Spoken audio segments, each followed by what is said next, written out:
Top 5 Tools in Ethical Hacking. 1. Nmap. Nmap stands for Network Mapper. It's like a digital detective that helps ethical hackers find devices and open ports on a network. With Nmap, you can scan a target system and understand how many computers are connected, what services they are running, and if any of those services are vulnerable.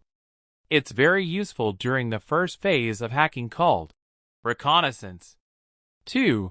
Burp Suite. Burp Suite is a powerful tool used to test web applications.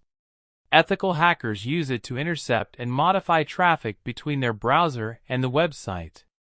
This helps them find hidden security flaws like XSS or SQL injection.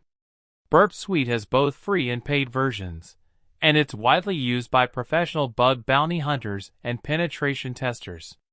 3. Metasploit. Metasploit is like a hacker's lab. It contains a collection of ready-made exploits that help test if a system is vulnerable to known attacks. Ethical hackers use Metasploit to simulate real-world attacks in a safe environment. It's great for learning, testing, and even creating your own custom payloads. 4. Wireshark. Wireshark is a network protocol analyzer. It lets you capture and view data packets that are traveling through a network. Think of it like a microscope for network traffic. Ethical hackers use it to understand how data moves and to catch things like passwords or other sensitive data being sent in clear text. 5. John the Ripper. John the Ripper is a password cracking tool. It's used to test the strength of passwords by trying many combinations quickly.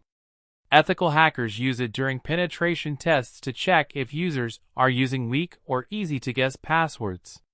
It supports many password types and works really fast with word lists and brute force techniques.